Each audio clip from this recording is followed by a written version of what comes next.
The programming you are about to hear may include some information that is inappropriate or disturbing for minors. The statements, information, and opinions expressed by guests doesn't necessarily reflect the views of the Pop Odyssey Radio Network, its staff members, hosts, or sponsors. Listener discretion is advised.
Historian from Clear Lake, Iowa, 3 of the nation's top rock and roll singing stars, Richie Valens, J.P. the Big Bopper Richardson, and Buddy Holly died today with their pilot in the crash of a charter plane.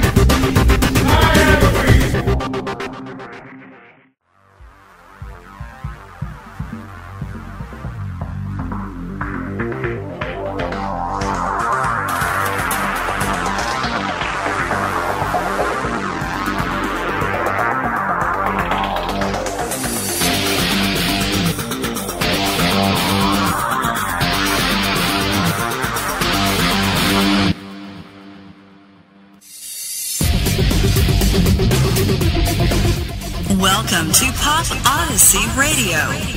Radio that teeters on the very edge of pop controversial.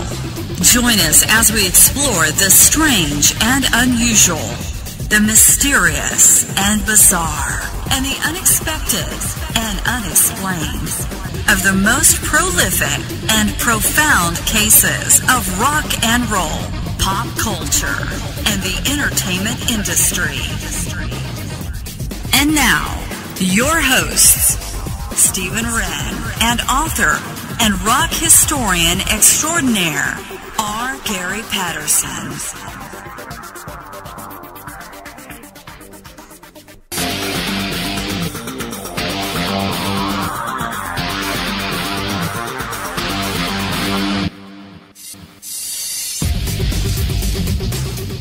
And welcome to another episode of Pop Odyssey Radio, right here on the Pop Odyssey Radio Network. It's Tuesday, May 8th. Tonight, special guest Dr. William Lester of the Institute of Metaphysics will be joining us to discuss a variety of topics in the fascinating realm of ghosts and the supernatural, UFOs, demonology, and a whole lot more. Check him out at the instituteofmetaphysics.com. Again, the instituteofmetaphysics.com. If you'd like to call in during tonight's live broadcast, you can reach us at 615-866-1323 or toll free at 888-375-3123. And for you Skype users out there, the Skype ID to use is HVRN Producer. Gary, my friend, welcome back. Hey, it's always good to be here, and tonight we do the metaphysics. I think that's going to be interesting. Well, yeah, it is going to be interesting, Gary, because we get to delve into, well, everything supernatural tonight, you know, and we're going to be talking about, well, I think we're going to kind of shift gears probably a few times, because not only are we going to be talking about the topics, but our guest actually has courses where you can actually get certified and get degree levels, everything from bachelor's, master's, and even your doctorate in some of this stuff. So, wow. Yeah, I mean, just a variety of different things. So it'll be interesting to talk to Dr. William Lester and hear about some of these things tonight. Well, what degree would you like to have a specialist in, Stephen? Well, you know, we talked about this the other night, then we kind of freaked out a few of our listeners, Gary, but Yeah, I still That's think right. that you and I both ought to get our doctorate in demonology, and we can. The call number could be 1-800-EXORCIST. It'd be an easy number to remember. And then we can use that number 1-888-EXORCIST, or 1-800-EXORCIST. Yeah, either one. Actually, I think the 800 number's a little more expensive, but hell, we can do 888-EXORCIST. They can still remember that one just as easy. Whatever. 800-888, whatever. Yeah, or even 900. Even 900. Yeah, there you go, 900. Yeah, well, that way we can make $1 a minute. Yeah, we can do like American Idol. We can do that. So that would be good. I'm kind of interested in his research on vampires and werewolves and the lycanthropy. Yeah, I think that's pretty cool. Yeah, I mean, there's so many things: ufology, paranormal science, cryptozoological science, ancient mysteries. There was another one I saw: temporal sciences. I thought that one was interesting. It kind of piqued my interest a little bit. So we'll get into a little bit of all of it tonight, and Lord only knows where our discussion is going to end up. Well, I think that's going to be an interesting study tonight. I think Dr. Lester is probably the first guest we've had who seems like he's very well broad-based in everything. You know what he told me? He told me he loved classic rock, too. How about that? Oh, well, you two will have an awful lot to discuss then, Gary. Yeah, we can talk some rock and roll here, and do some stuff with that. That's going to be fun. Well, wonderful. But real quick, Gary, if I can put out there, I know we've had some comments from people that the chat wasn't so easy to navigate last time, like the original website we had. So everyone, the chat is now very easily accessible on the main page at PopOdysseyRadio.com. If you just visit PopOdysseyRadio.com, you can't miss it. It's just you just log in, you type in your own username, come up with one, and boom, it's right there. Real easy, quick load. It doesn't get any more convenient than that. So if anybody wants to join the discussion via the chat room on the website, I will start visiting again myself because I didn't really care for where the other one was at either. But it's there. And then Thursday night, Gary, we've got a Peggy Sue Garen's back with another one of her shows, A Rockin' Evening with Peggy Sue. And it's going to be an interesting night also because we're going to talk about, well, I guess some early rock, back in the day of Bandstand. Well, especially it's pretty common with the passing of Dick Clark. That Dick Clark didn't really have the first TV dance party.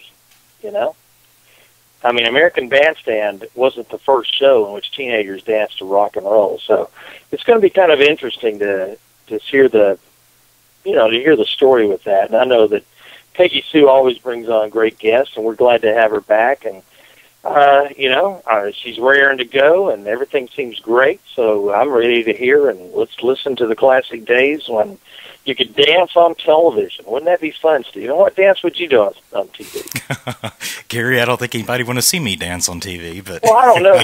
You got those parachute pants, and you've got the Michael Jackson red leather shirt. Well, you may do the moonwalk. What do you think? Moonwalk? Yeah, I could do one, but I'd be laughed off stage if I tried to pull that off, And the parachute pants, well, if I still did own them, Gary, I doubt seriously I could probably get one leg in them anymore, but I was skinny as a rail back in those days. Weren't we all? Yeah, no joke.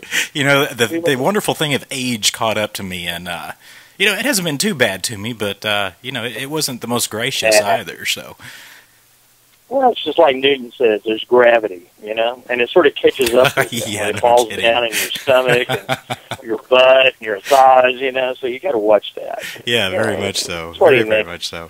And I guess maybe too many Big Macs. I think we should sue McDonald's, for making that happen on middle-aged bread. But, I'm just kidding, of course. But, I think somebody has to take responsibility. But yeah, but don't knock our McDonald's sponsor there, Gary. We could lose quite a bit of money on that one. Yeah, but, I personally, let me say right now that I love the Big Mac. And I'm going to keep the secret sauce recipe so that I'm not going to share what the secret sauce on a Big Mac is. See, I thought I was the only one that had that secret sauce recipe. I didn't know you I had got it too. Well, I don't know. I mean, was your secret sauce recipe, was it Thousand Island dressing? Oh, my God! I said it! Yeah, but it was thickened just a little bit. Oh, well. Maybe we can blot it out on the rerun on the Thousand Island thing. I sure don't want to get in trouble. Well, they may send the Illuminati after me or whatever. We'll talk about secret societies, too. We can probably get into some of that tonight also. Well, secret societies, ancient mysteries. I mean... I think everything's open. And I think if you've got any questions one of the first questions I think I want to ask, do vampires glitter in the sunlight, or do they just turn to ashes? I mean, inquiring minds want to know. I think vampires only glitter in one series, Gary, thank goodness. But I think we've got a lot of listeners out there that probably like those vampires that glitter in the sunlight. I better be quiet. Yeah. I don't want to have a multitude of female fans really on me, you know. Oh, it's okay. That's what live radio is for. I mean, we come on here and we speak opinions. We have fun. You know, when the last Twilight movie came out, in movie theaters everywhere, you could watch, I think, all three of them, you know, one after another. And, I think the newest one started at midnight.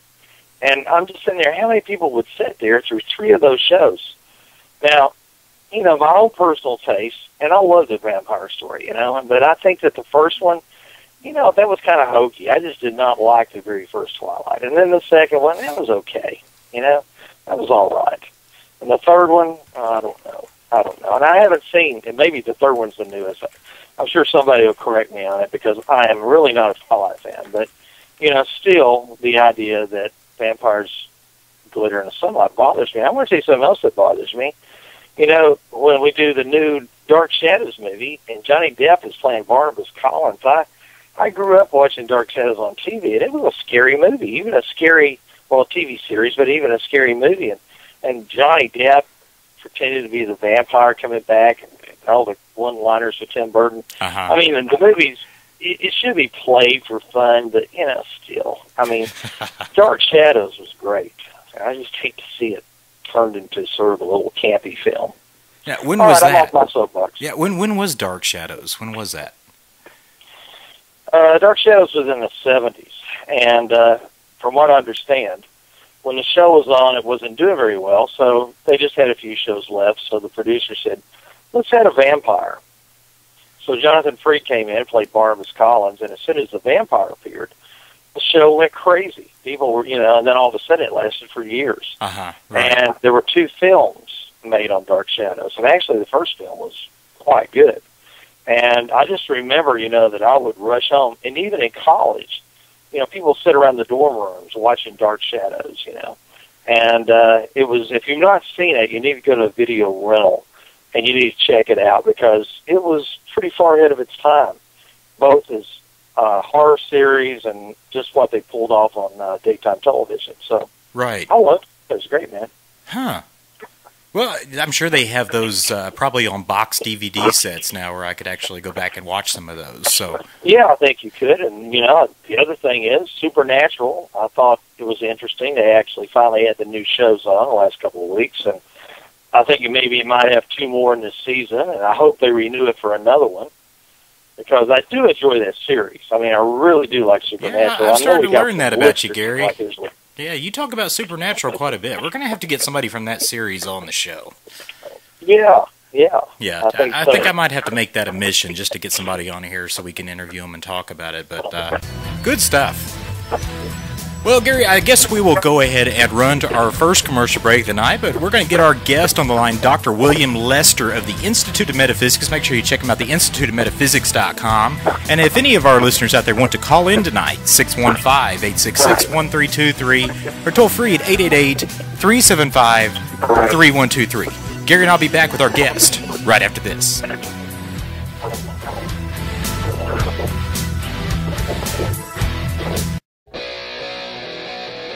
Listen in to the Pop Odyssey Radio Network at popodyseyradio.com. At Pop Odyssey, you'll get a look into the strange, unusual, and unsolved cases in pop culture, rock and roll, and the entertainment industry. Join your hosts, Stephen Wren and R. Gary Patterson, every Tuesday and Thursday night, 8 p.m. Central Standard Time, 9 p.m. Eastern, and 6 p.m. Pacific. It's an exciting time in pop culture. After all, it's Pop Odyssey Radio on popodyseyradio.com.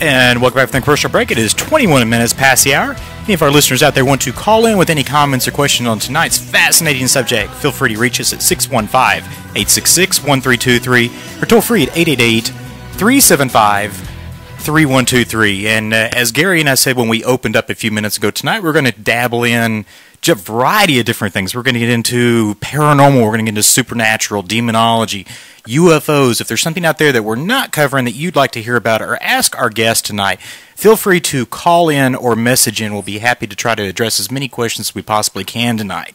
But the wonderful guest we've got, special guest we have on the line with us tonight, is actually the director of the Institute of Metaphysics. He also served as a state section director for the Mutual UFO Network, which many of you know as MUFON.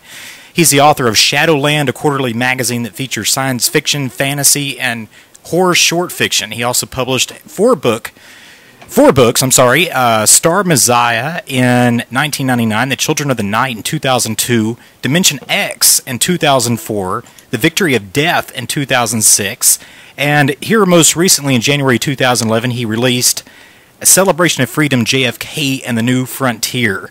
With his experience in education, he established the Institute of Metaphysics in 2001 as an educational organization. Today, the Institute offers more than 50 now, home study courses in areas like paranormal science, cryptozoology, UFOs, and a variety of other different things. Make sure you visit them online at theinstituteofmetaphysics.com. And I'd like to welcome our guest, Dr. William Lester. Dr. Lester, welcome to Pop Odyssey Radio. Hi, how you doing? Thank you for having me. Oh, it's wonderful to have you. And Gary, I don't know. I mean, where do you want to stick it in tonight? I mean, how do we want to start this off tonight? I was thinking, I've talked to Dr. Lester, and we've had a little chat on the phone, so I know we're kindred spirits. And I was just asking him what he thought about the new Dark Shadows thing. I mean, what do you think? I'm split because I'm always interested in what Tim Burton does. When he and Johnny Depp kind of have a track record together. I think that Johnny Depp is a remarkably skilled actor, and I'm glad that Dark Shadows has been brought back. Taken out of mothballs. But you see these things from your past, and you kind of come full circle and reconnect. I'm not crazy about what appears to be a campy stab at it, but it seems, and this happens quite a bit. We're living in a time of remakes. Everything from the '60s and '70s, even the '50s. Is being brought back around. You don't have to come up with anything new. And it's kind of being reconstituted, just add water, just add HD, and present it to a new generation of folks. And sometimes there's a tendency to go too far, to play it for the laughs, to yuck it up. And as you guys know, Dark Shadows originally was a straight daytime television drama, soap opera, if you will. And so I don't know what to expect here. But I remember when I watched it, I thought it was rather scary at times. It was horrifying because I can remember, I was in grade school when it was doing its run. And I remember, like it was yesterday, the first time I saw Barnabas Collins open up his mouth and bare those fangs. Yeah. And, you have one of those, they talk about, child trauma. Well, I mean, I was just beside myself, and my mother said, well, you don't need to be watching that. And, because I would come home, and I was there, before my parents got there, and I would watch this because it was horrifying. It was gothic, and it was kind of reminiscent of what you see in some of the Hammer horror films. Right. And it scared the heck out of me. And my mom said, "Don't watch it." And of course, I did watch it, and burned a lot of light bulbs out at night. Maybe you should have had a night light. You could just plug in a wall like a Cinderella night light, you know, to keep everything. Wasn't good enough. Wasn't good enough. I needed full, you know, all the corners need to be illuminated, the closet. That's it. And especially under the bed, because you never know what's hiding under there, right? Don't even think about it. Don't even think about it. You know what you do? You imagine that your bed goes all the way down to the floor. That's it. That's it. And your leg can dangle then. But I've got a question. I've got a question for both of you. What do you think was the scariest TV series ever on American television? Now, you know, we can include Dark Shadows. This is just, I'm putting you on the spot, Stephen. But, you know, and I guess it depends on when you grew up. But I've got my answer. I'm just curious. Okay. Yeah, this is totally generational because I know what, at the time, I know there were two things that scared me almost brain dead. One was Night Gallery, you know, which was the, I guess it's the, you know, Rod Serling's follow-up series from the 70s. Right. And the other thing was Kolchak, the Night Stalker. Oh, I love that. And I mean, I'm just telling you, you know, I must have just been at that right age where, number one, I never missed either one of them. Sure. And number two, I never missed them because they scared me to death. But do you know? So that, yeah. Yeah. Do you know, William, that you can get the whole Night Stalker series on DVD now? Do you know that I have it right here behind me on the shelf? I love that show, and they remade it a few years ago, and it just didn't have the same chemistry. It was no. You know what? You're being kind. What they did was unwatchable. Yes, it was unwatchable, and you know it destroyed the whole show. If you've never seen The Night Stalker, then you know the problem is this new thing that they had on was so terrible that I thought, well, this will probably last 2 shows, and I don't know how far it got, but it was bad. It really was. Yeah, I think they did. I think they may have done 4 or 5 episodes, but I think they fell into the trap of thinking that we can sell the title because people know what this is. Mm-hmm. And they forget that what made that show work was Darren McGavin. Mm-hmm. And, you know, the great unheralded actor that he was. Right. And you just can't necessarily Xerox that kind of... and keep in mind, that show only ran for 1 season. Believe it or not, the original only ran for 1 season. So even the network people then were idiots. Wow. You know, I mean, I love that show, and I'll tell you what, William, it came on Friday nights at about 9 o'clock. I remember. Absolutely. All right, so I'm going to agree. Stephen, what do you think? Well, I mean, as you guys say, it's generational. Because I've not seen those shows you're talking about, the Night Stalker and things like that. And I don't know about you guys, but I found Buffy the Vampire Slayer terrifying. Interesting. No, I'm kidding. And I've never seen 1 episode of that. No, I've never, William. Yeah, I've never actually watched you know, a full Stephen, episode. When you told me about Paranormal 3 at the end, I have to tell you, I did see the movie, and I thought, is this what Stephen was upset about? But in other words, no. What do you think, Stephen? No, well, the only thing I can really think of as far as a series that actually had some episodes that really disturbed me, and of course I was much younger when I was watching it, was actually some of the early Tales from the Dark Side. Yeah, well, those are some good choices. You know, it's really good. I remember that too, yeah. Okay, I want to tell you mine. Okay, and this was when I was younger. And it came on in the 60s, and it was called Boris Karloff's Thriller. And he hosted each show. And there was a show on that, it was an episode called Pigeons from Hell.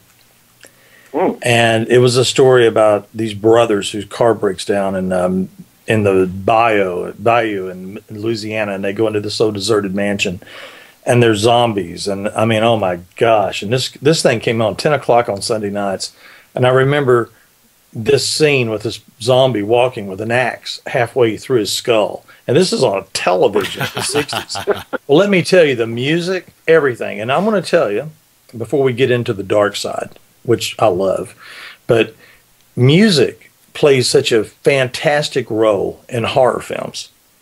And, you know, when the first time I ever heard a theremin, scared the daylights out of me.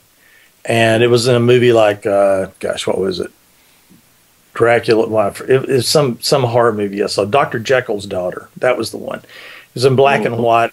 And I remember she was walking through this forest with fog, and you heard this theremin. And, you know, it just sounds like something out of this world. You also hear it on The Day the Earth Stood Still. So, I mean, the music was just terrifying. And this was too. Now, my cousin lived in Florida, and she was 4 years older than I was. She was in high school. Well, she had to sleep with her parents for a week after watching that. Whoa. Me, I was like William. I had to have the place lit up because, I mean, I was terrified. Now, so many years later, as a writer, I was reading what Stephen King had to say in his Danse Macabre. He was talking about, you know, horror films and all this. And he said the most terrifying series ever on American television was Thriller by Boris Karloff. And he said the most terrifying show was Pigeons from Hell. So I agree with Stephen King. I thought, oh, my God, he's got it exactly. And I wonder if Stephen had to sleep with his parents that night because that was the scariest thing I'd ever seen. Now, what happened to Thriller was I think it was on 2 seasons. And the good news is I've got every one of those episodes recorded. I have Pigeons from Hell, all right? But the main thing is they couldn't decide if they were a horror show or a mystery show. So they'd go back and forth, and you get these real stupid mysteries, but the horror shows would drive you crazy. I mean, there were stories written by Richard Matheson, stories by Robert Bloch, you know, and I would sit there and I'd watch these things, and I would be terrified at night, going to bed on a Sunday night. Now, I used to sit up late on Friday nights and watch Shock Theater, all right? And oh, sure.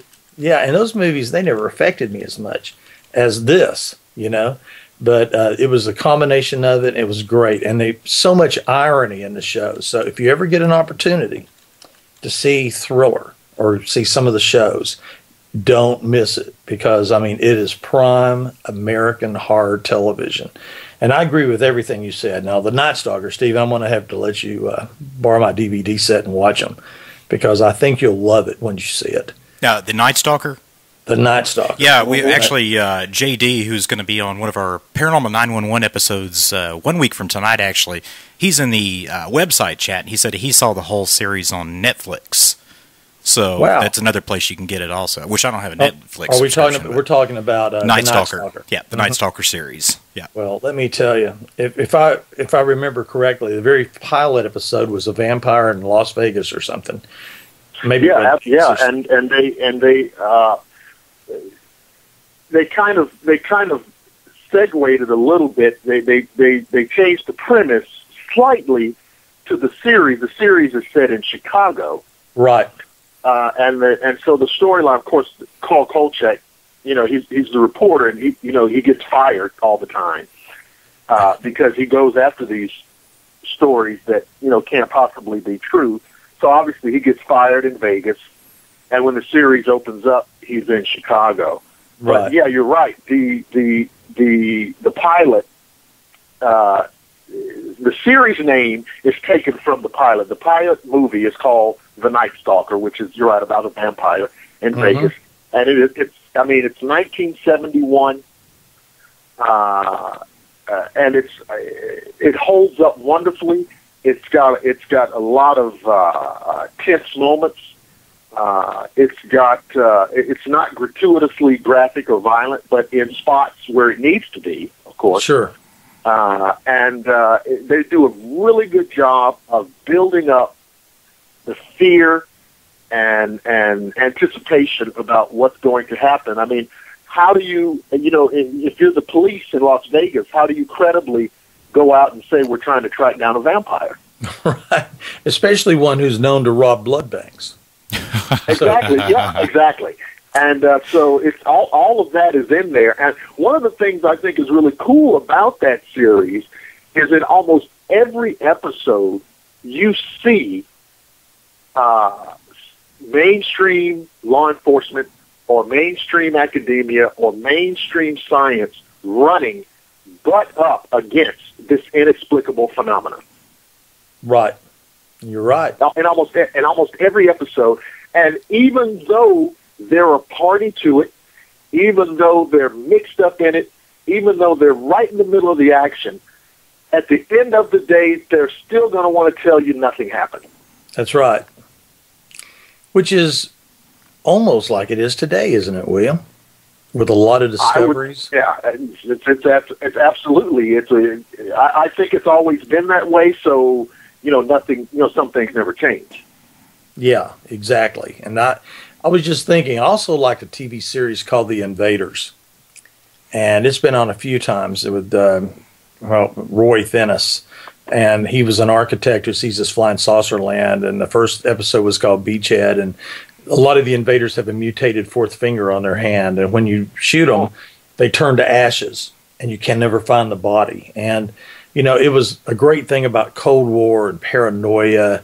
And you're hoping, Dennis, you're hoping that David Vincent, the architect, can get enough people to stop these invaders. And finally, when it was ending, there was a show called The Believers where you had a group together where they were bringing us to the government to stop the invaders. And man, that was 2 seasons long, and it was great too. It was another great show. So we've talked about generational great television. So I think our next topic ought to turn to the real world on this, Stephen. What do you think? Yeah, absolutely. And I've actually got a question for Dr. Lester. And good. I know you've got you've got a master's in science, you've got a PhD in 2002, and you're obviously versed in a large level.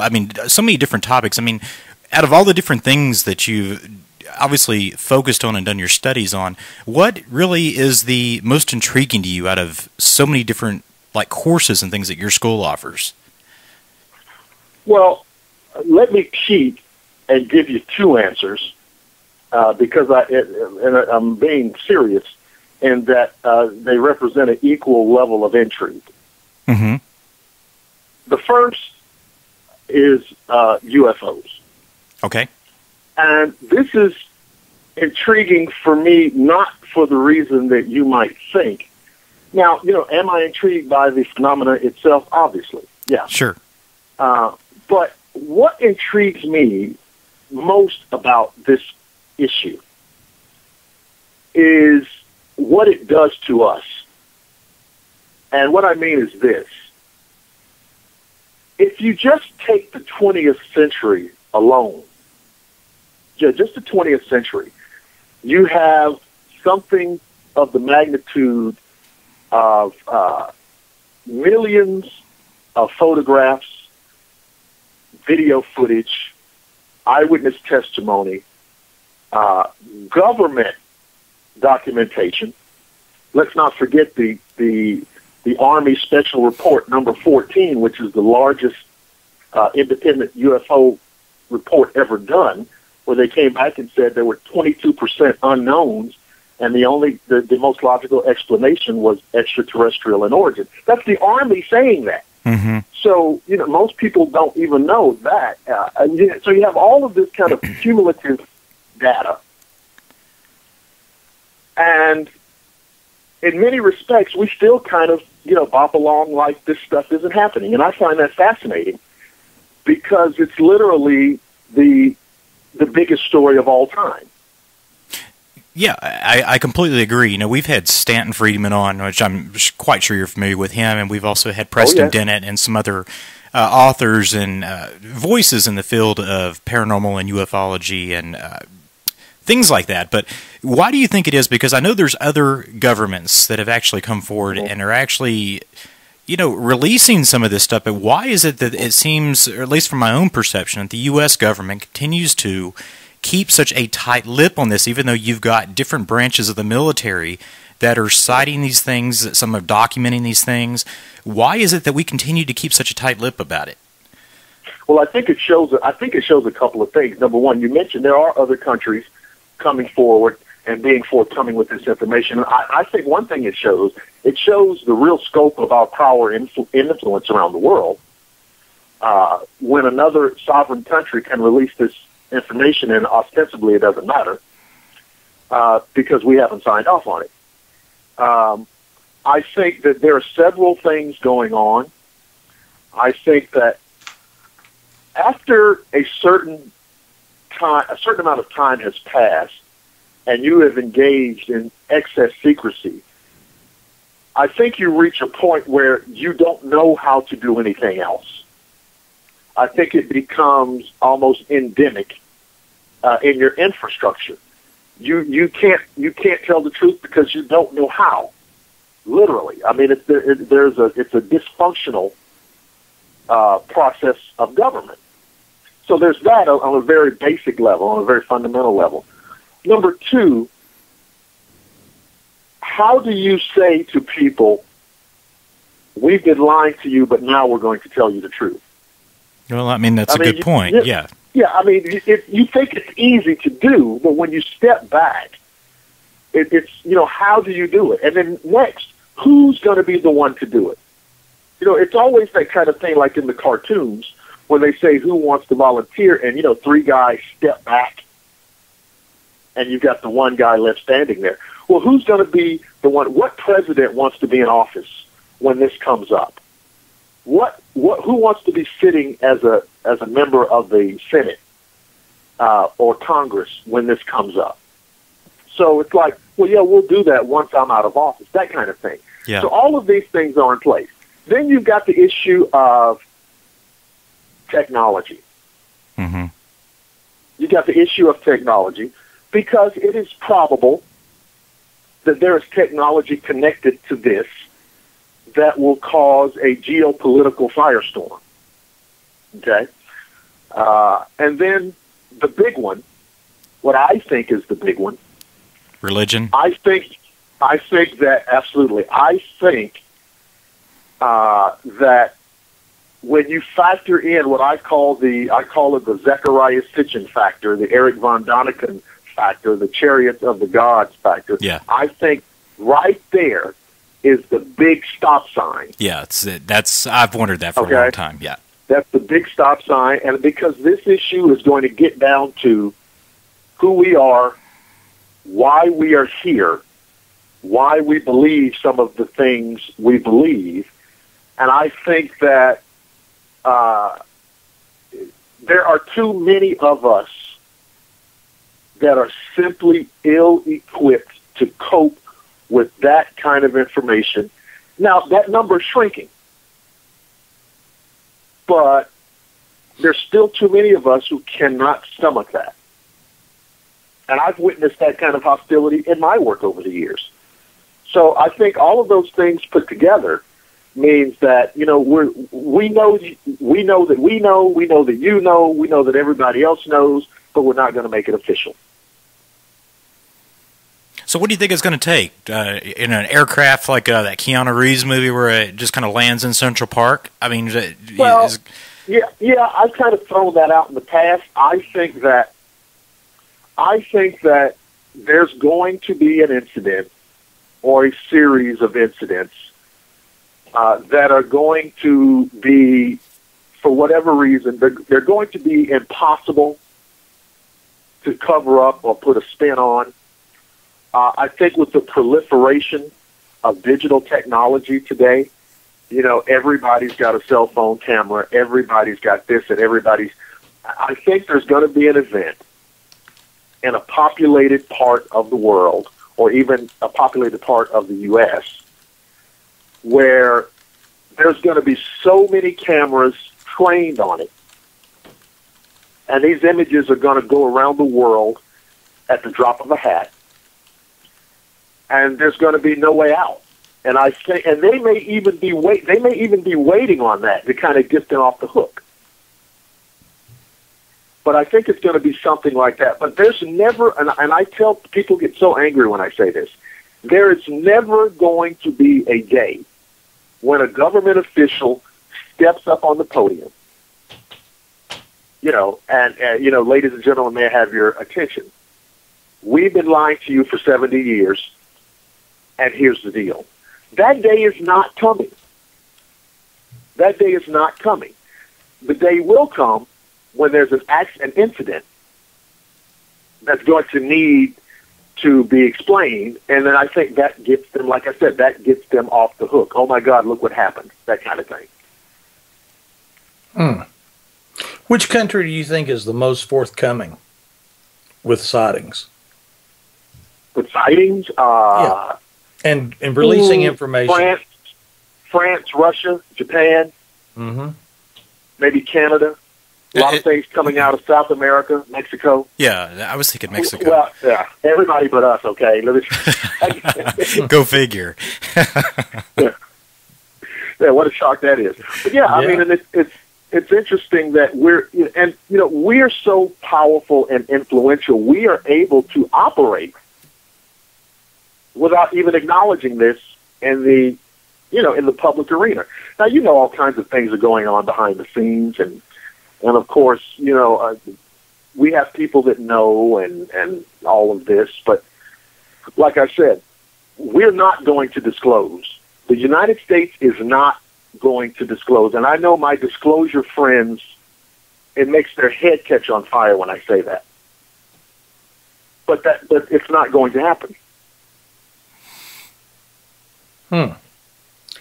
Well, that's interesting. And, I mean, we've always been fascinated with UFOs and the cultural impact. I know that the Cold War in the 50s, when you had all those sci-fi movies like The Day the Earth Stood Still, Earth versus the Flying Saucers, and all of this was sort of broke into the whole idea of the fear of what would happen if there were a nuclear war. And I remember that Ronald Reagan said once that the only time the countries of the world would unite would be if we were attacked from outer space. And I remember that. He said that at a UN gathering, if I recall, and it was really bizarre that he just pulled that out of his hat.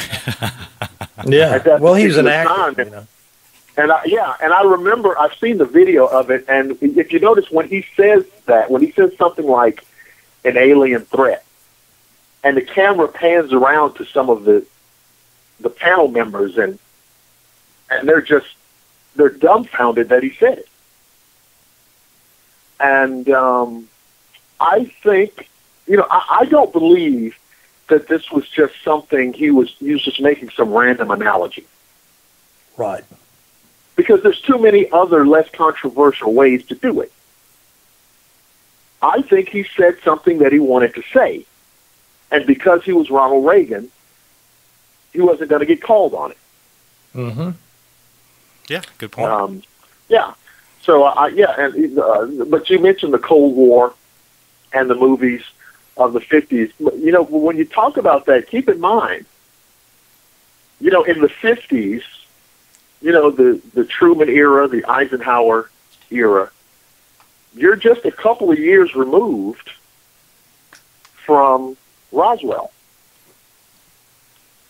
And I don't think that what Eisenhower ended up calling the military-industrial complex had not grown into the monster that we know it as today. And so it is probable that a lot of this UFO information still flowed relatively freely through the intelligence community at that time. Well, that makes perfect sense. I sometimes wonder if Hollywood's preparing us for a big announcement because of all the movies that have come out. When E.T. the Friendly Alien, and then you have the Green Alien with, the latest version of The Day the Earth Stood Still. You destroyed your planet, so we're going to destroy you, but we're going to make a great super arc and take your children and examples of this back. And, you sort of wonder, what do you think? Well, yeah. Well, I'll tell you what I follow closer than that. I follow these kind of, quote, announcements that are made by NASA. Now, ask yourself this question. We go to the moon in 1969, and now all of a sudden, just a year or so ago, we decide that there's water there.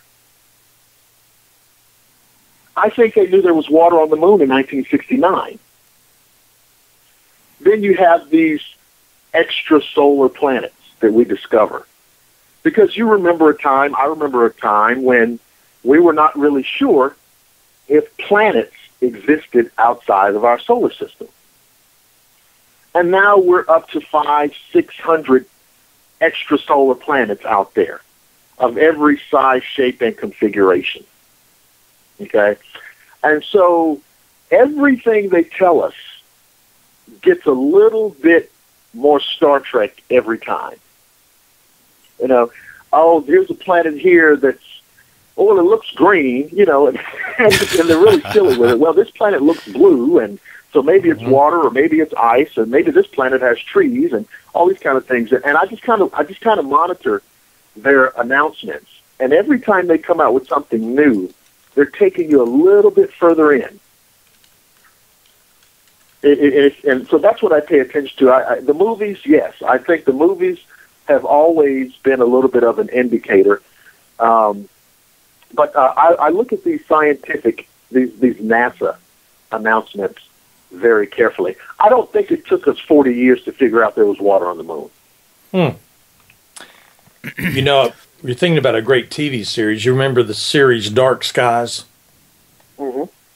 And, you know, the government conspiracy, the Majestic 12. Majestic 12, yeah. Yeah, and, I mean, even Art Bell played a role as one of the members of Majestic 12, you know, from coast to coast. But, you know, that was a show showing how much the government was in control and what they knew. And it started out with Roswell. I remember I was watching, I've got all the seasons on that too, and it was, I think, maybe only on one season.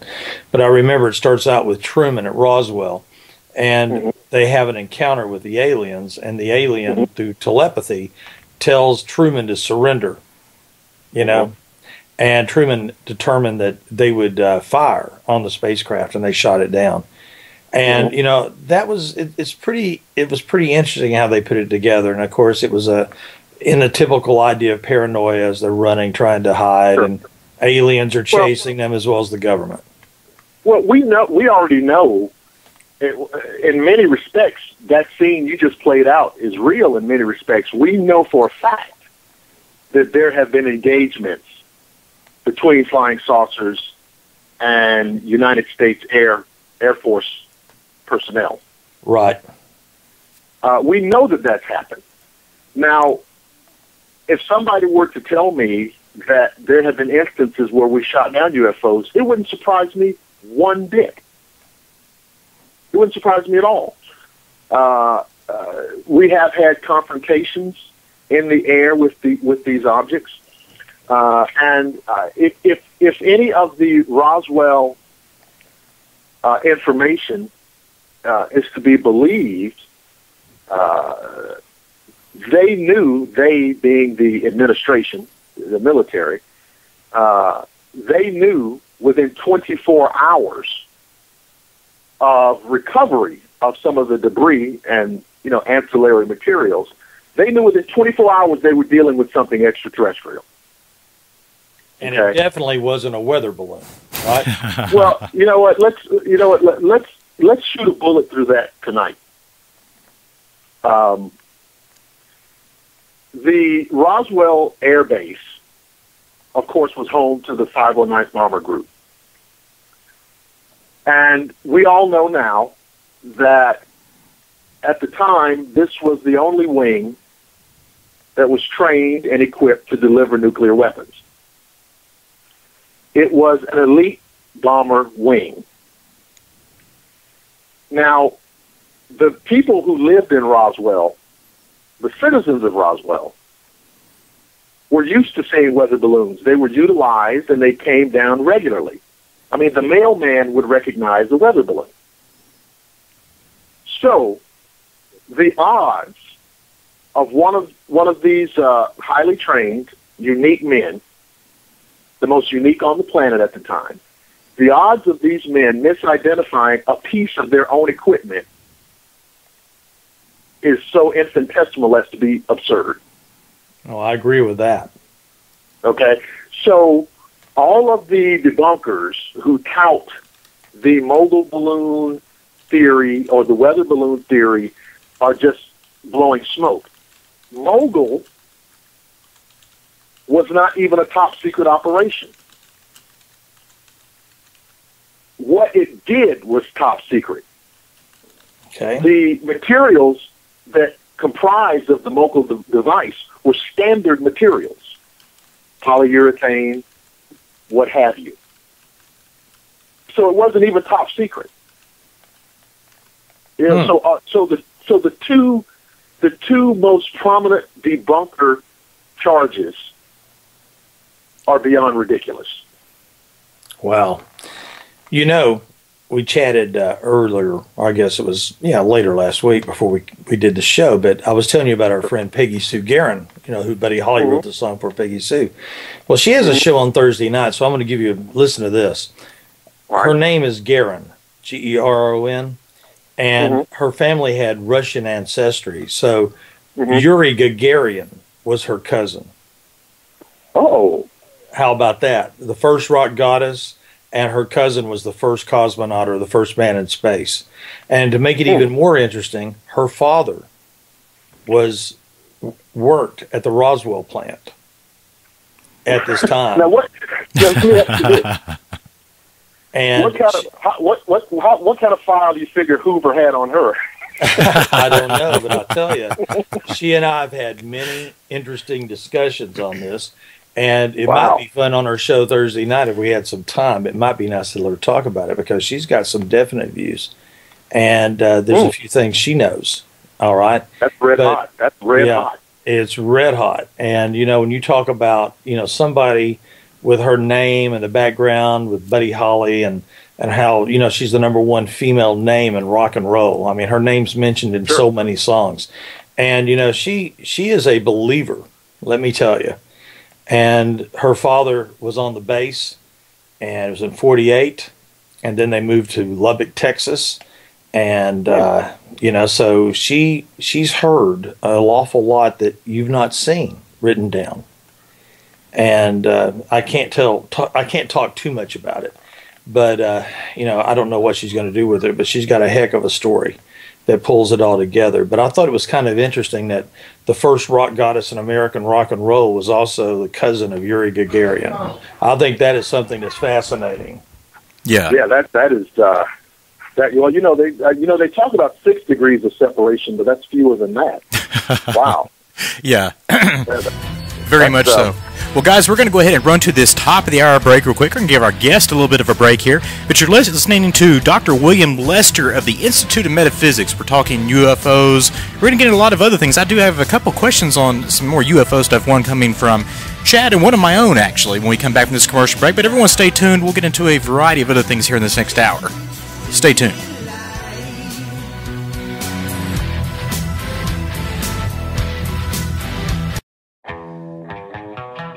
Listen in to the Pop Odyssey Radio Network at popodyseyradio.com. At Pop Odyssey, you'll get a look into the strange, unusual, and unsolved cases in pop culture, rock and roll, and the entertainment industry. Join your hosts, Stephen Wren and R. Gary Patterson, every Tuesday and Thursday night, 8 p.m. Central Standard Time, 9 p.m. Eastern, and 6 p.m. Pacific. It's an exciting time in pop culture. After all, it's Pop Odyssey Radio on popodyseyradio.com.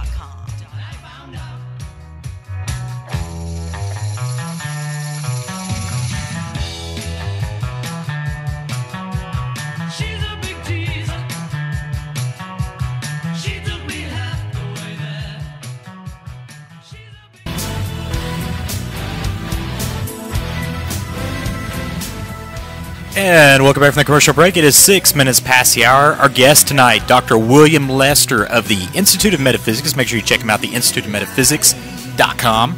And if you have any comments or questions, we have a few rolling in here tonight, or want to call in, feel free to reach us at 615-866-1323, or toll free at 888-375-3123.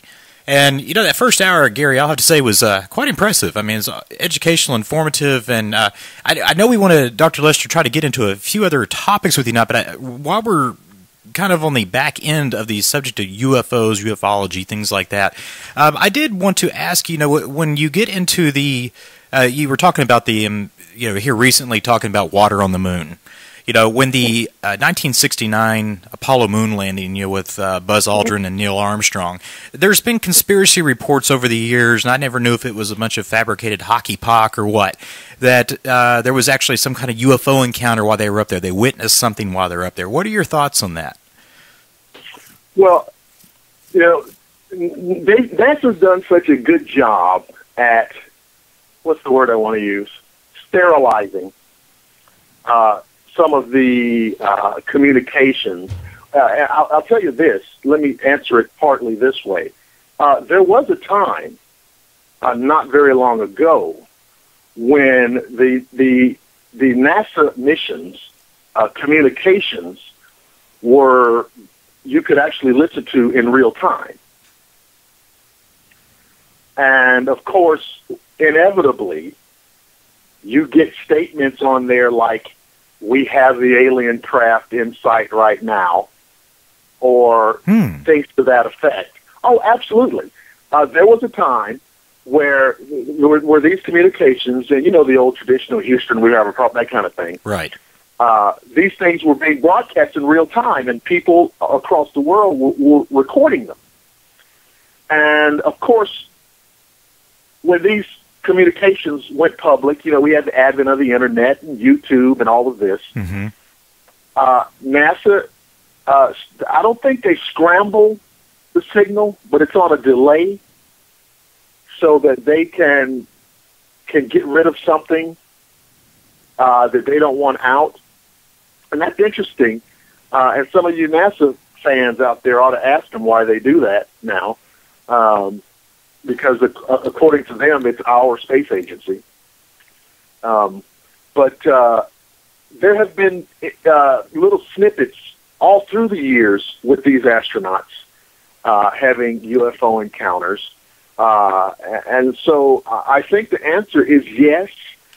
It goes back to 1969 or maybe even earlier than that. And, you know, none of it would surprise me. You know, I always ask, I have what I call the $1 million bet. And it's a little bit of hyperbole, but I'm serious. If I had $1 million in a box, and then on the other hand, I had an envelope, and I said to you, in this envelope, I have the absolute final word, true answer about UFOs in this envelope. It's not a joke. It's not a spoof. It's the actual answer. UFOs up or down. And you can bet this $1 million. Which way would you bet?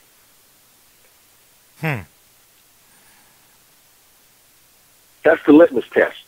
That's the litmus test, which speaks to your level of, you know, what you know about the phenomena. Now, if you get your information about UFOs off of CNN and the little silly things that they do, you're going to bet no.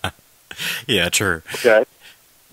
If you listen to Stanton Friedman, who is a highly credible man with a scientific background, with an academic background, he is, you know, a nuclear physicist.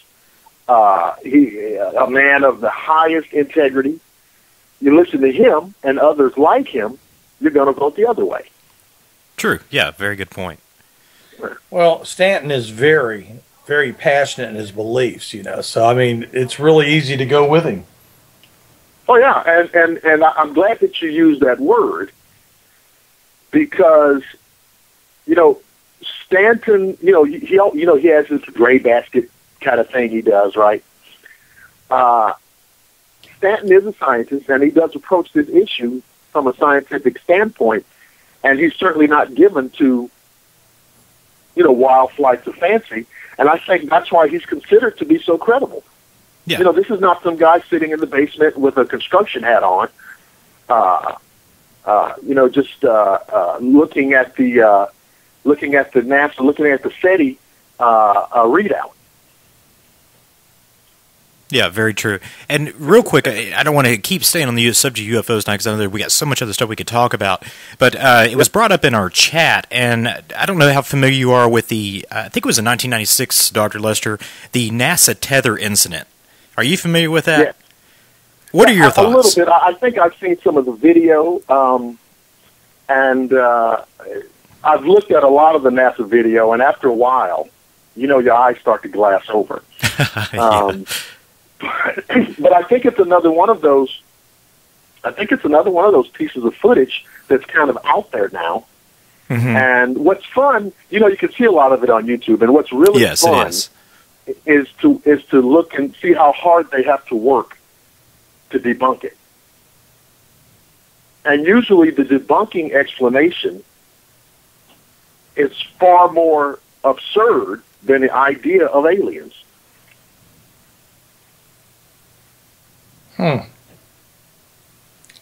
It's ice crystals, that kind of stuff. Yeah, I saw that. Yeah, I saw the ice crystal explanation one time. I forgot where it was at where I saw that, but all of the paranormal can be explained by ice crystals, Venus, weather balloons, and sleep paralysis. That's it. Answers it all. That's it. So, Gary, what the hell are we doing here on the radio then talking about this stuff, when it's so easily explained? I don't know. Yeah, well, exactly. I think it's an ice crystal. And unfortunately, it's 80 degrees here. But anyway, it sounds good. Sounds good. So, if you don't mind, I think I'd like to talk about vampires for a while since we started it, because I've always been fascinated with it. I remember watching Horror of Dracula with Christopher Lee, the very first film that he did as Dracula. And, I mean, it was terrifying. I remember the end of it where he runs back into the castle. It didn't matter that it was in England and not Transylvania. I mean, real time flies. But he jumps in and he grabs those two silver candlesticks and makes them in the form of a cross and drives him out in the sun. I mean, that was a powerful moment, The epic beginning of that Peter Cushing, Christopher Lee thing that would go on for years. And it's kind of an iconic thing now. Yes. And absolutely terrifying. Still one of the better Dracula films, I think, to this day. Mm-hmm. 1968. Exactly. Yes. Yeah, and really, just I think Hammer films at that point hit their stride.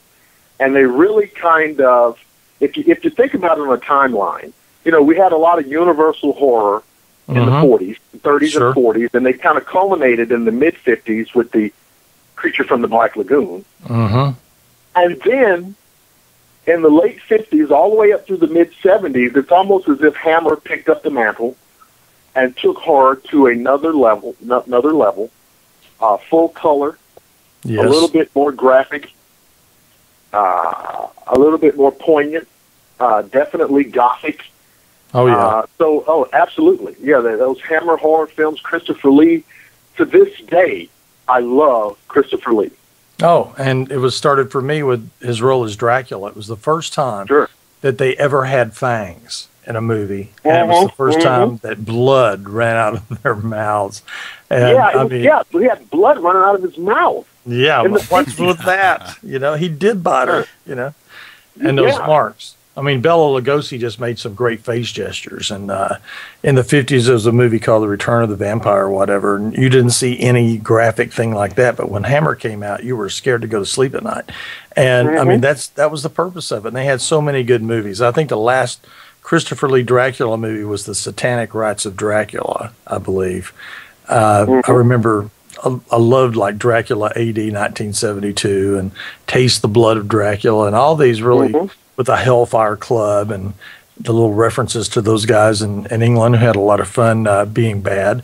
But, it was always great to watch it. And they always came up with another way to kill him off at the end, which I thought was good. Well, you have to remember, I mean, like most things, it's a matter of dollars and cents. We're going to ride this train as far as we can ride it. And, since we know we're going to bring him back, let's go ahead and pull out all the stops to kill him off. Yeah, And yeah, I mean, so there's a great one where he falls through the ice. I love that one. Oh, I do too. Yeah, there's one where he's like he's in this cathedral and he falls down and he's on this altar and all these crucifixes everywhere, just tearing him up and just everything. That was Taste the Blood of Dracula, by the way, where he falls from the cathedral. And then the first one with the ice, I think that was the second version. What was it? Okay. There's one he falls off the cliff and he lands on the crucifix, and I thought it was ironic because here's Vlad getting impaled. Vlad the Impaled and not the Impaler. I think that was the Scars of Dracula. Listen, I mean, I love those films, and I've got all the Christopher Lee Dracula films on DVD. So, I mean, that's what makes it good. So I'm going to ask you this question. I mean, I love talking about the films, but what do you think as far as the existence of a supernatural creature like a vampire? Do you think they really exist in the Bram Stoker method? Well, I'm going to say something kind of controversial because I love controversy. Radio, doesn't it? We love it on our show. I'm going to say yes, but then I'm going to follow it up. I'm not going to leave you hanging. Okay. Now, I read this stuff. I study this stuff. I kind of make it my business to get my hands on everything I can read, and I talk to people, and I try to talk to people who are more learned than myself. And so you know how it is. Over the years, you start to develop a theory. You draw your own conclusions. And I'll share that conclusion with you.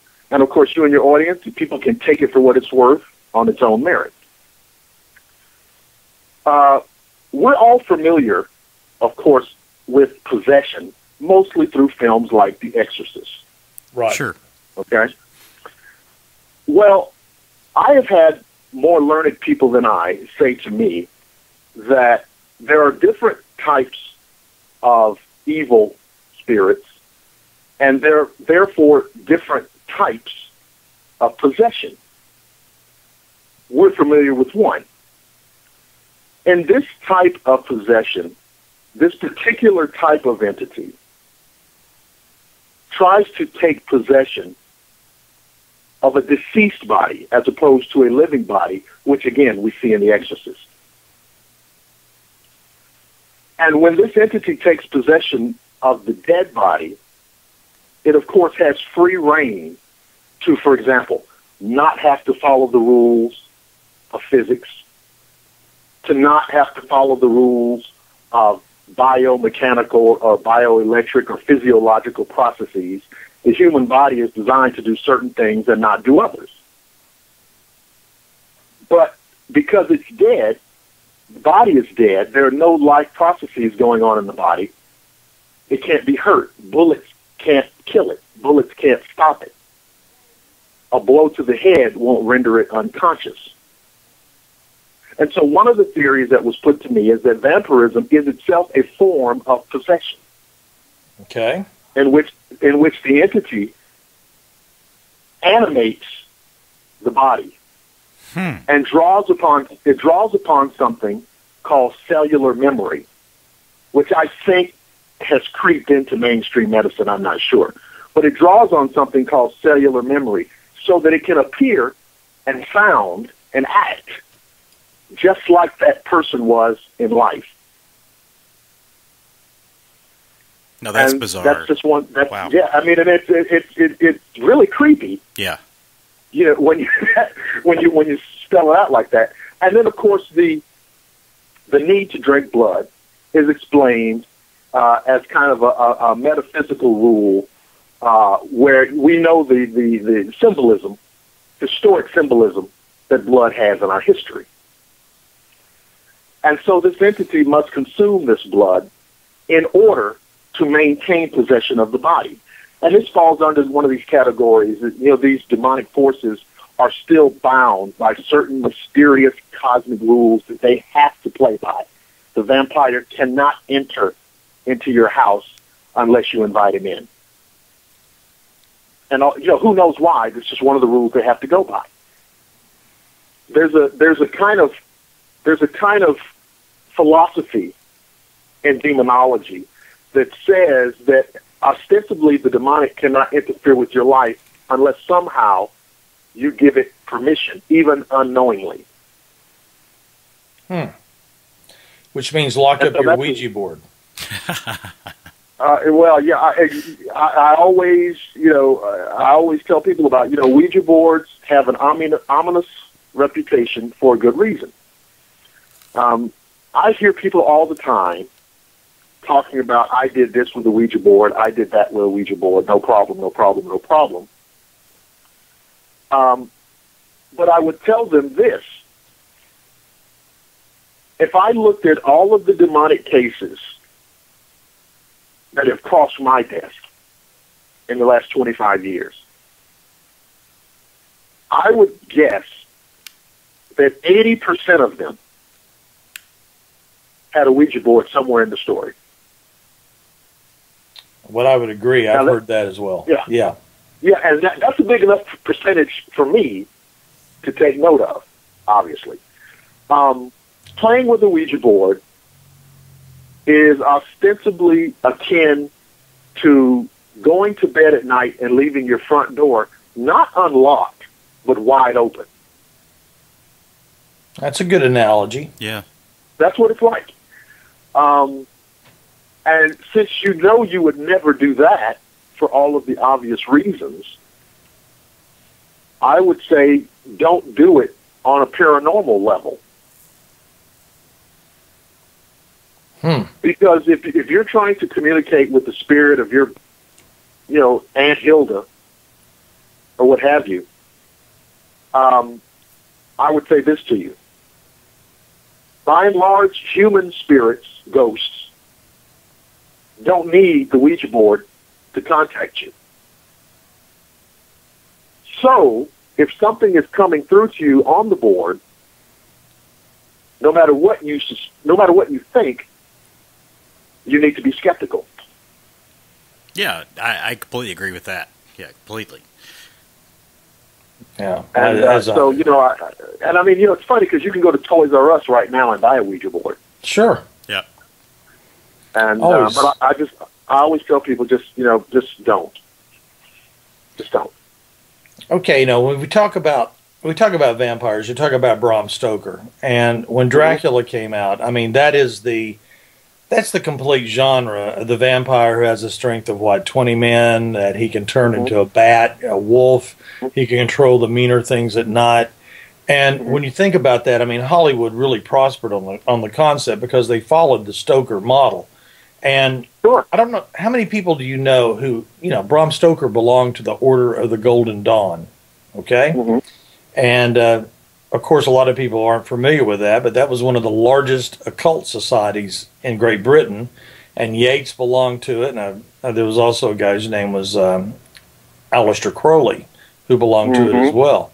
So, you almost get the idea that there's something in this darkness that Stoker put his finger on that made it so real, because I remember I read Dracula the first time when I was in the 8th grade with 2 other friends, and when we went home we had a rule that we could only read it at night, and that we had to sneak and get a flashlight and read it like under our blanket or whatever, so it'd be dark. And the scene where they go into the cemetery to drive the stake through Lucy Westenra's heart, I mean, I couldn't sleep that night. I mean, that was terrifying. I mean, it really was. Oh, sure. And the way he laid out Van Helsing's little soliloquy there when he says she lives beyond the grace of God. Yeah. Well, that's horrifying.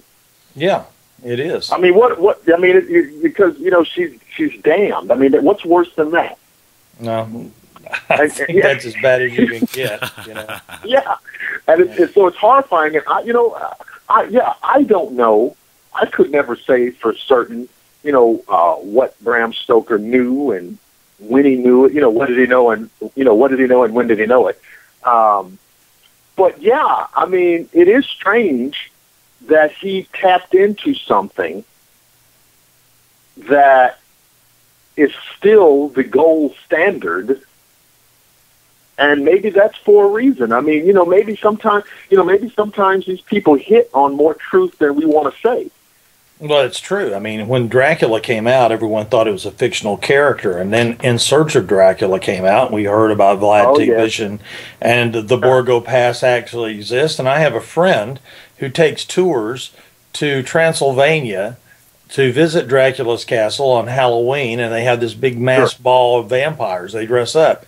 And, there's a fascination with it. Now, in Dracula, there was, I think Van Helsing is talking about how there was a thing called the Scholomance, and it had to do with 13 scholars, and always the number 13, and that the devil would invite 13 scholars to learn his secrets, how to speak with animals and spells and curses. But the last scholar who appeared would be the devil's own. And it leaves that idea in Dracula that, Count Dracula was the 13th scholar, and that he was, given eternity as a vampire, to, drink blood and to do evil. And, and it's almost like the idea that there's a sense of peace when they kill him at the end. But you have that idea, and you have that search for forbidden knowledge. And when I hear that, and when I've read it, and I think about it now, of course I couldn't when I was 13, but now I think about the Scholomance, and I think about Stoker's involvement in this occult society, because all they were after was forbidden knowledge. Correct? Sure.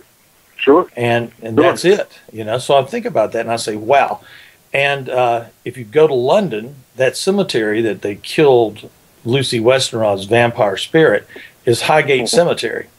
And it was just built. So, I mean, that's pretty cool because, there was in the early 70s, there was a report of a vampire at Highgate Cemetery. The Highgate Vampire, yes. You got it. And Sean Manchester, the great vampire hunter of Great Britain. Yes. So do you think that vampires, animated corpses that have to have wooden stakes driven through the heart, do you go along with that? And was it just the idea of driving a stake through the heart to hold them into their coffin because the stake would go through the body into the dirt and it would hold them in? I'm just curious. Yeah, I think that it does have its roots in that, in that very realistic notion of holding them down. But you must remember, vampires have been with us in our lore just as long as ghosts have, and all the way back to the Mesopotamians, right? And in Egypt. I mean, and so when you have these things that have been with us from the very beginning, that's one of, for me, as a researcher, that's one of my little indicators, one of my little red flags that there is something here that is very real. Now, like I said, one working theory is that vampirism is a form of possession. I would submit, as rare as the traditional form of possession, true possession, genuine possession, as rare a phenomena as it is, I would submit that vampirism is even rarer than that. But it has happened, I think, enough in history to where it's just very much a part. Of course, we've incorporated it into, like you said, film and literature and its pop culture. And I think it's the same thing with werewolves. I think it's the same thing. I think it is something that's been with us from the beginning. Man's inner beast, the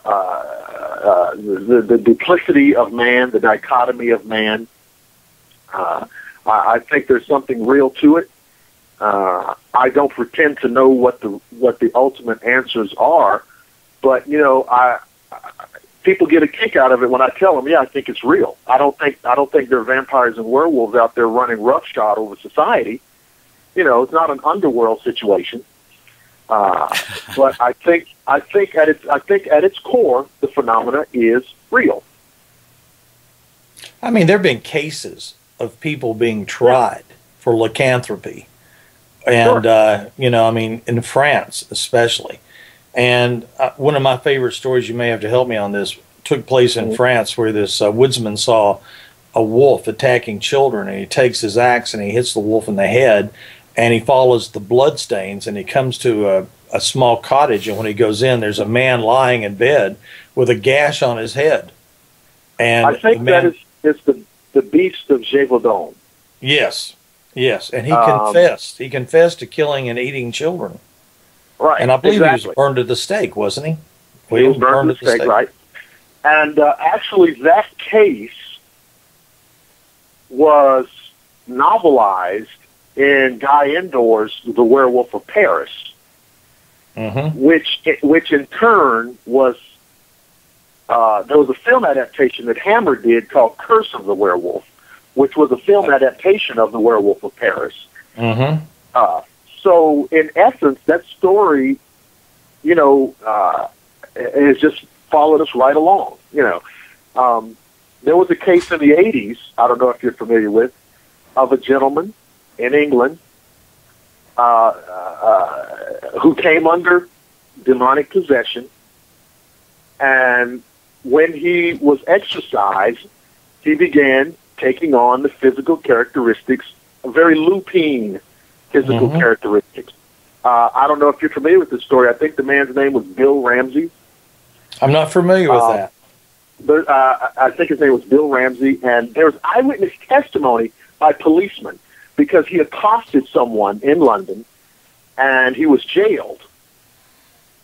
And the police say that he went into this transformation while incarcerated and essentially busted out of jail.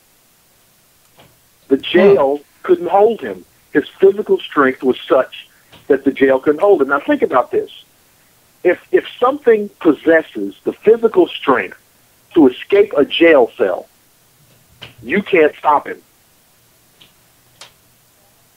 You can't stop him. True. And that goes along with the legend, right?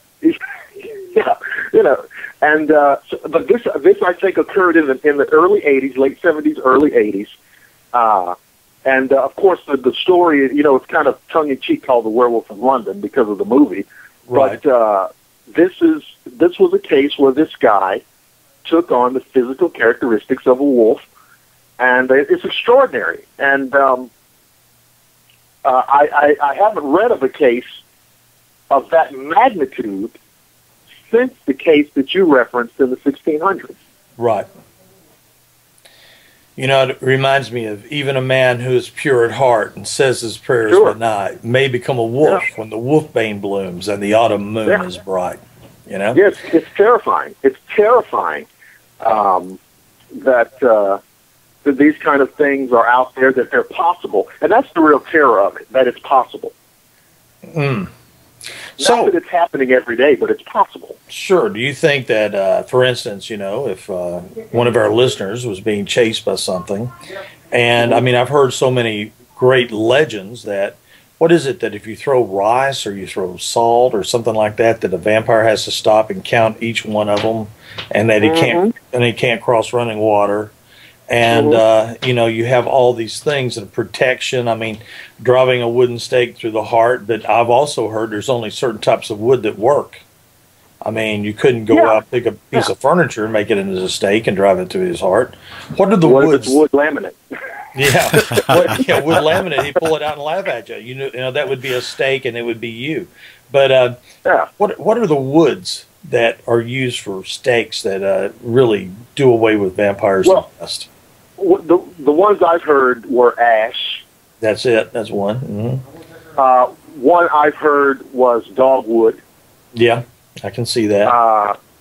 And I also read something about rosewood and cherry. But, you know, you've always got to remember that over the years, over the centuries, a lot of this gets folded into local customs, local traditions, regional traditions, regional cultures, what have you. And so it becomes almost like doing brain surgery to try to parse out real aspects of a supernatural phenomena as opposed to cultural traditions and legends, because that's also mixed into this. You know, what really works and what does Universal say works? that kind of thing. Yeah. I mean, I would hate to be in a position where you're confronted with a vampire and you got to start doing trial and error. Yeah, let's try this. That'd be a bad doesn't day. work. Wasn't there a movie called Captain Kronos, Vampire Hunter, and each vampire had a specific way you had to get rid of him, and sometimes that's really labor intensive. Yeah, it really is. You got to keep him a prisoner till you find out what kills him, and silver bullets tend to work, and I know that silver has to work because silver portrayed Christ. So you have the religious symbolism there, and the dogwood, the cross that Christ was crucified upon, the religious reference there. Ash, I have no idea why, but I will tell you, if you're chased by a vampire, run to a sporting goods store because most baseball bats are made out of ash. So, you can use that if you can sharpen it. That's a really good, Yeah, I want to save our listeners some trouble here. But, there's also things that if you put a wild rose on the coffin, he can't rise. The vampire cannot rise from his coffin. And we talk about burial traditions and flowers on the coffins and flowers upon the graves. Do you think that's where it came from? The idea of keeping the spirit in the grave and not having it rise up by putting flowers? That's isn't it? All of these things, garlic. I mean, there were traditions where, garlic was placed in the mouth. Right. Because it would choke the evil and it just wouldn't be able to manifest and rise. And all of these things came from this fear of vampires rising from the dead, and the newly dead were always believed to be susceptible to vampirism. Yes, particularly people who maybe had a dubious or notorious reputation in life, may have turned to evil and were always subject to vampirism. All of these different traditions. I once read a short story, it's very amusing, about a swarm of vampires. This is purely fictional. A swarm of vampires, almost like the movie 30 Days of Night, they descended on this one town. And the reason why they chose this town is very tongue-in-cheek, because most of the inhabitants, it was a small seaside town, most of these inhabitants were retired Jews. And the vampires knew there would be no crucifixes. And so they overran this town, and of course, so you had all of these Orthodox Jews, running around trying to find crucifixes, and so it was kind of the humor of a horror story, and some of the Orthodox Jews were arguing that, oh no, we can't use a crucifix, and some of them, we got to use what works, and it was just an ironic story that, well, if the crucifix works, it must mean that Jesus was the Messiah, la la la la la la la. And so there was this whole back and forth in this story, and it was all in good fun, but it speaks to how different cultural groups cope with these phenomena. Exactly. Yeah. I've got this question too, because, when you study and you read Dracula and you get into this and you're trying to find out, like we know that, wooden stakes. I mean, I knew the thing about the ash and all that. Those are, I'd heard that. I even heard hickory was a wood that worked, which I guess we have a wide selection of that. But the thing with garlic always interested me, because I've heard that garlic was used as a charm during the Black Death to chase away evil. And then I've also heard that garlic was an ingredient in unleavened bread. So it had a religious background with that as well. Well, and I've heard that too. And one additional thing I've heard about garlic and about silver is that, of course, when we talk about the supernatural, talk about the paranormal, we're talking about energy in different forms. And all of these energies vibrate or radiate at a certain frequency. And garlic, I think we're all aware, vibrates at its own very special and pungent frequency. And that whatever that frequency is disrupts these other energy fields. Now this is a very metaphysical explanation, but it disrupts these energy fields, just like silver disrupts this energy field that allows the spirit to maintain the wolf form in the case of a werewolf. Right. And so, in the arena of explanations, that's the metaphysical side. It's the disruption of this energy field. Well, now that's fascinating. Yeah, yeah. The idea of vibrations and energy fields with this. And the same with the crucifix. I mean, the crucifix magnifies the faith of the person who yields it. Right. And it's emitting energy. And this energy is of a type that disrupts the energy field of this other type. It's the kryptonite to the vampire. Let me ask you this, William. I've got a question too. What do you think about psychic vampires? The idea that they can suck out your life force, and not actually with the fangs, but that they just feed off life forces. Because I have a friend who Stephen knows, Leo Lyons, who's the bass player in 10 Years After, and he's really into the, he's a psychic, and and he tells me that his greatest fear are psychic vampires. So maybe explain that a little. Well, we just got through talking about energy, and everything in the universe is dependent upon it. And everything that happens in the visible and invisible universe requires energy conductivity, energy exchange of some kind. We call it supernatural, we call it paranormal, but we're really talking about energy fields that we don't really understand that well. So, it makes sense that there are entities that require certain kinds of energy. We know, for example, in demonic cases, we know that these negative entities feed on radiated emotions of fear. Fear is an emotion, and it irradiates at a certain frequency. That energy can be used.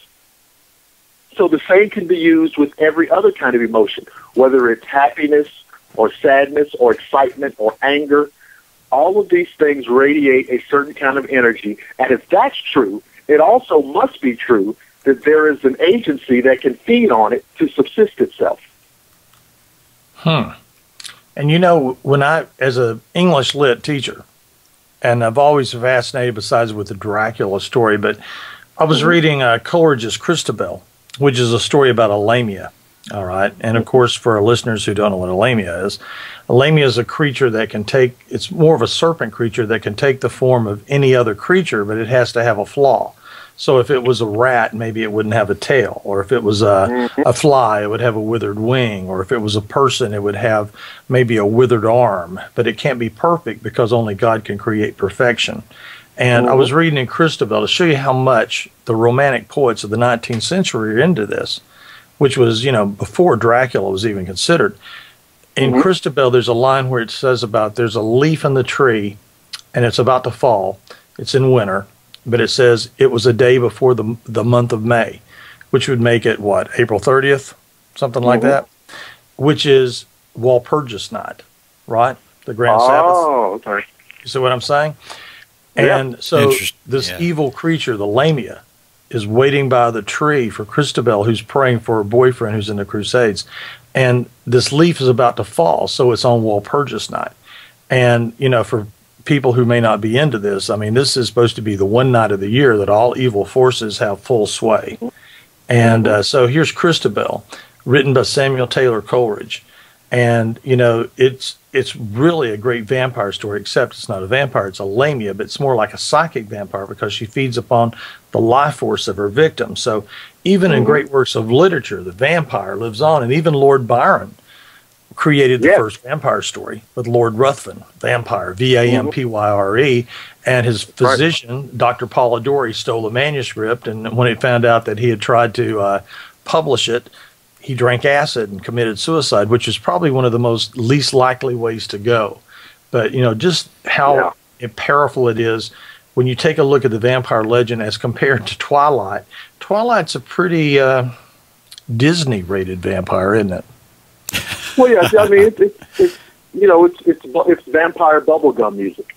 Yeah, well, it is. I mean, it's rock and roll. It's something. I mean, it's a product. It's a product of the times. I mean, it's made digestible for the PG-13 crowd, and I think that's who it's for, and that's who enjoys it. Yeah, well, it is. Yeah. Stephen, we've had a great time with this tonight. Well, yeah, we have. And real quick, Gary, we've actually got a caller on the line also. And okay. Yeah, this has been extremely informative. I mean, I'm always learning stuff from you too, Gary. I mean, you've got so much knowledge in the literature stuff. I mean, my God, I can hardly remember that far back. But Scott from Connecticut is on the line. Hi, Scott. How are you tonight? Pretty good. How are you guys doing? We're doing good. We're fine, man. I've only been waiting for 30 minutes, but it's okay. Hey, I mean, it's been a very fun night, and all the vampire talk gives me that like shiver down my spine, because that's it's probably one of my biggest studies and interest since I've gotten into the paranormal and as a paranormal researcher. Excellent. But anyway, I wanted to ask Dr. Lester a question, and it actually goes into Bram Stoker a little bit. It's something I heard, and it involves a case that's actually right up my way, actually out east in Rhode Island. And I heard that the character of Lucy was actually inspired by the Mercy Brown case. I was wondering if you knew anything about that, Dr. Lester. The Mercy Brown case? I'm not familiar with that. Maybe you could tell us. Okay. I don't know that case. Okay. Okay. Actually, there are a series of cases out in Rhode Island which are actually very interesting. And Mercy Brown is actually, it's the last, and it's actually the how do I put it? The most well documented case of a vampire exorcism. Oh, okay. Where they actually had reporters out there, and they actually have it all documented, where they actually dug up her body and actually did a vampire ritual to actually cure her family of what they thought was vampirism. It actually turned out to be consumption. But what I did hear is that as I was kind of researching her case, I did read some things saying that Stoker actually used the Mercy Brown case, being that it came out give or take about the Mercy Brown case happened about 8 years before Stoker's release of the novel. Cool. So I've heard a lot of stories that Mercy's case was actually used to inspire the character of Lucy. And it was interesting to me, and I just wondered if maybe you had heard anything about that, or had heard. I hadn't heard of it, but I'd love to. I'll definitely look it up and see what I can find out about it, because I'm always interested to see what little bits and pieces Stoker took from here and there to make up his to tell a story. So I appreciate you bringing that up. Oh yeah, absolutely. And there's great. I mean, there's great history out in Rhode Island, which that's actually a little shocking to me. You'd never heard of it. There are many cases actually out in Rhode Island and eastern Connecticut of actual vampires who were apparently dug up, and they did this vampire ritual too. Scott, don't you think that when those bodies were dug up, that they found that most of them had been buried alive, and that when they looked at their fingernails inside the coffin, they were trying to scratch their ways out? And, because there was when you were buried in those days, the last test was to take a mirror and place it in front of your face and see if you fogged it over. Yeah, but they didn't have anything to determine if a heart rate or anything else with a stethoscope. They put your ear on your chest. So a lot of these people were actually buried alive. And even in Mercy Brown's case, it's interesting that we talk about consumption, because consumption is tuberculosis. And here you have these people dying, choking on their own blood, all right, spitting it out. Right. And as far as Mercy Brown's family goes, they did the exorcism to save her brother. And when they took the heart out and they burned her heart on a rock, they took the ashes from the heart and they mixed it with wine, and they gave it to the brother, and he drank it. And believe it or not, he died. So, the whole ritual, they even dug up Mercy Brown's mother. They dug up her sister, and their bodies showed some form of decomposing. But Mercy was supposed to be, like she died. I mean, she was still very... Well, actually... go ahead. Sorry. No, I was going to say there's actually a lot of conflict in who they got to first, because... You have to remember, it was the middle of January when all this happened, and Lucy only died a couple months before. So there is a lot of conflict, whether because it was probably snowy, of course, it's dead of winter. The ground up here, of course, in January is hard as a rock. Very hard. There is a lot of people say that they went first to Mercy's mother and Mercy's sister. But what I think actually did happen is I don't think they went to Mercy's mother or Mercy's sister, because if Mercy had only died a couple months before and we're still in the winter season, Mercy is more than likely being kept in the keep, which is still there. Sure. So more than likely, my feeling is, you're going to go path of least resistance. And you're going to go to mercy first. And seeing that they take mercy out of the canvas, and actually from reports that I've heard, they actually found Mercy's body different from what they put her in there, meaning she was laid on her back in a canvas, and when they actually found her, she was half out of the canvas and she was prone. So so I think path of least resistance to me says they went to Mercy first, and they figured because of what they found, Mercy has to be the vampire. Mm-hmm. I think that one thing that might argue the other side is that her mother and her sister died. The whole family was hit by tragedy, and then when Mercy died, if they were going to find it, or they were saying that maybe Mercy's death was suspicious, if she had been killed by a vampire, maybe it would have been her mother or sister who could have been this creature too.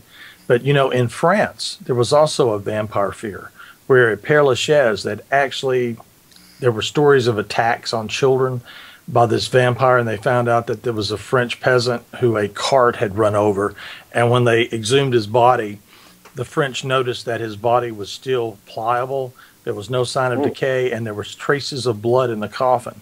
So they go through the ritual of driving a stake through the heart, cutting off the head, and then in a whole area of hysteria, because if you have a vampire, all right, somebody's got to make you a vampire, okay? Mm-hmm. So who was the culprit? If it was Mercy, then who was the one who made her what she was? Well, in the case of this particular, the culture out there, and I think it's Eastern European, I think that's where their main culture is. Dr. Lester's theory of actually being more of a parasitic, a parasitic entity that went after the dead, is actually more likely the truth. Yeah. Than what is somebody actually biting, either making somebody a vampire or however you want to put it.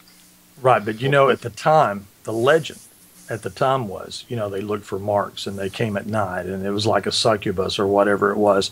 But when they dug up the cemetery at Père Lachaise, they found a number of bodies that were the same state. So they did the same ritual. They drove stakes, they cut off the heads.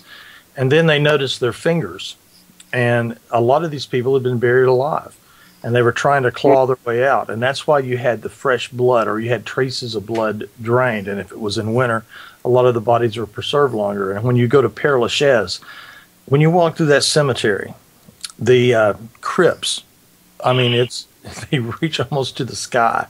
And you can look inside, and you can see where people still lay clothing and food for their relatives as they pass by. And, that was a pretty big vampire outbreak in the 18th century. And this was in Paris. And, the idea that we have today, the parasitic entity that takes over, like Dr. Lester's saying, possession in the form of it, and to come back and create this monster that has Eastern European references, because I remember researching it. And in Romania, there was a father who drove a stake through his daughter's heart before he buried her. And this was like in 1980-something. Mm-hmm. And they have, and by the way, if you're gonna be chased by a vampire, you just can't go to an Italian restaurant and sprinkle garlic on your spaghetti or your lasagna. What you have to do, you got to have the big bulbs. You can't just have powder. It's got to be the bulbs that you got to have, so it's more potent. But anyway, this whole thing about vampires has been, just really fascinating with it. And I haven't heard anything. Oh, let me tell you this story. I'd gone to New York. This was before I met Steve and before we did anything like this. And I'd gone to New York to work on a TV thing. And while I was in my hotel, I had the New York Times, and they found a body. And this body was found in an alleyway. And they noticed the body had been drained of blood. And there were 2 marks on the throat. And when they did the autopsy, they noticed that these 2 marks had human saliva. Mm-hmm. And I thought, wow, Wow. No trace of blood in the alley.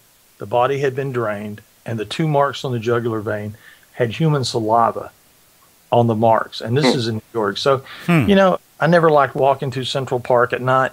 And I sure didn't like walking through an alley in New York at night. So I always tried to get in pretty early, in New York. Sure. But, I thought that was a fascinating story, too. And that was just several years ago. Wow. It's creepy. Yeah, that is disturbing. All right, well, Scott, did you have any more questions for the guest? Not that I could think of offhand. I'm sure I'd have 100 of them, but, I don't know. It's Okay. an off night.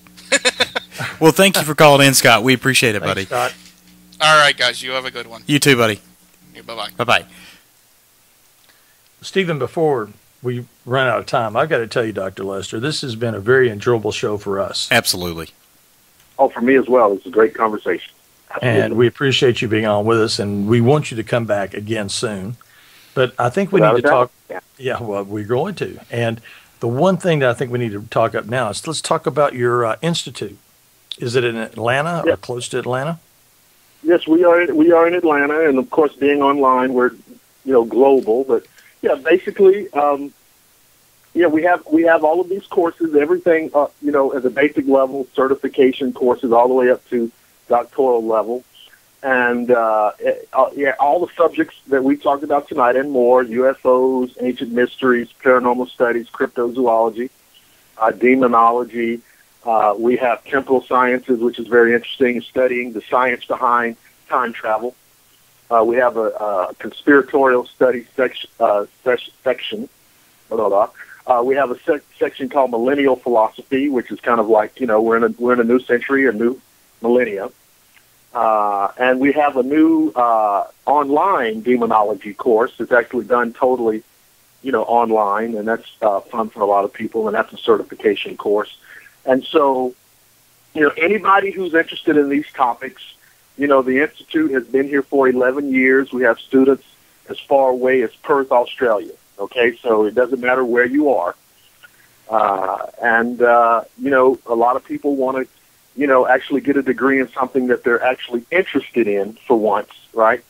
So we have a lot of degree students who are doing things like writing books, doing field research. They're doing their own websites and blogs, and so there's a lot of things you can do. So if you're interested in any of these topics, check us out and give us a call. A real person will pick up the phone. Shocking. We don't have any kind of automated systems, that kind of thing. You don't have to press star. And so, I appreciate you guys letting me put the shout out there to promote it. Oh, absolutely. Yeah, I guarantee you that this has been one of our most interesting shows, and I love the idea that we could cover so much ground. And absolutely. And I mean, you've been fascinating and funny, and you tell a great story, and I think that's what makes radio so great, is that we can do that, and we enjoy the conversational style that we had tonight, and I know our listeners do. And we want you back soon, and you've got so many topics. There's so much more to cover. We were thinking, well, let's hit about 7 or 8 of these, but there's no way that we went over in the detail we went over, because we've all got so much, passion into the stories, and we know so much about it.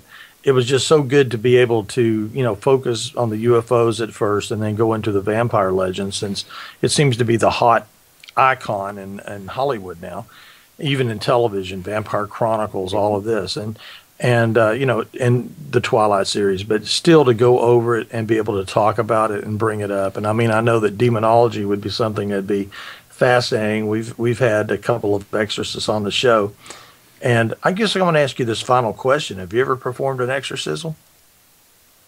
No, I have not.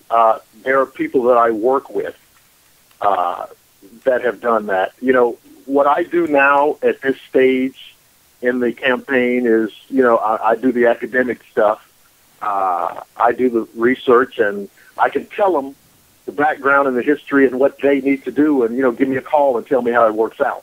Yeah. That kind of But, and good luck. I've seen enough, and, things get interesting around here. I mean, there are times when I'm working on something and I have a book, fly off the bookcase and fly across the room, and just to remind me that, I'm still in the game. No, I'm not doing any exorcisms. Have you visited my friend Stephen Wren? Because his house has all kinds of things like that happening in it. So. Oh, absolutely. Well, it happens. It doesn't even faze you anymore. Yeah. I've just never had anything like that happen, and I really hope I don't, But, I mean, I'm fascinated with the academia. There's no doubt about it. And I mean, I've researched this for years, and I've been fascinated with it. And of course, as a teacher, and you bring it up in class, you've got to have a heck of a background into it. But, we'd love to bring you back on, and we'll have a couple of topics we'll talk about, and we'll go into as much detail on them as we did tonight. And I think it'll be a fascinating show for our listeners. Oh, definitely. And a fascinating show for Stephen and myself. Oh, yeah. Well, absolutely. I look forward to it. Oh, we'll do it, my friend. Thank you again. Thank you. All right, everyone. That was Dr. William Lester of the Institute of Metaphysics. Check him out at the instituteofmetaphysics.com. Excellent show, Gary and Dr. Lester. I mean, I'm always learning on this show. Always learning. And I'm sure the listeners are as well. We got a lot of good feedback coming in tonight. But everyone stay tuned. Thursday night, Peggy Sue Guerin will be back with another one of her Rockin' Evenings with Peggy Sue. We'll be talking about the bandstand phenomenon. We'll get into some, the unfortunate news of Dick Clark last month on I think it was the 18th. And talk about some of the great stuff from back in the days, the 60s, and maybe even back in the 50s. But and next Tuesday night, 1 week from tonight, we got it confirmed tonight, we'll be doing another Paranormal 911 episode. Jason Mansfield of Haunted Arkansas will be coming on with us. So great show on that as well. But everyone, thank you for tuning in tonight. Have a wonderful night, and we will see you Thursday.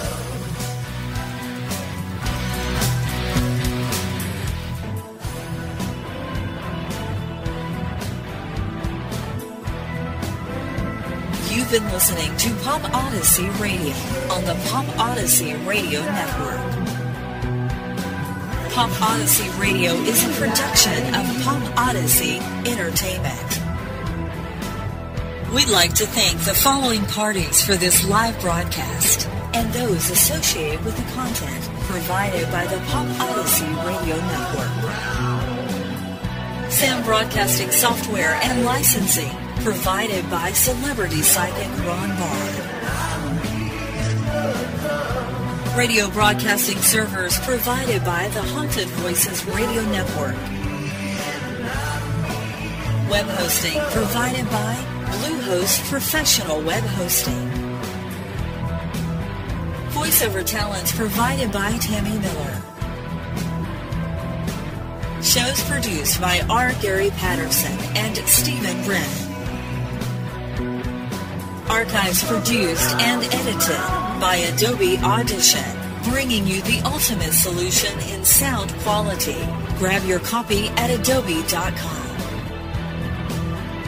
For more information on Pop Odyssey Radio, hosts, sponsors, or access to previously recorded archives, please visit popodysseyradio.com.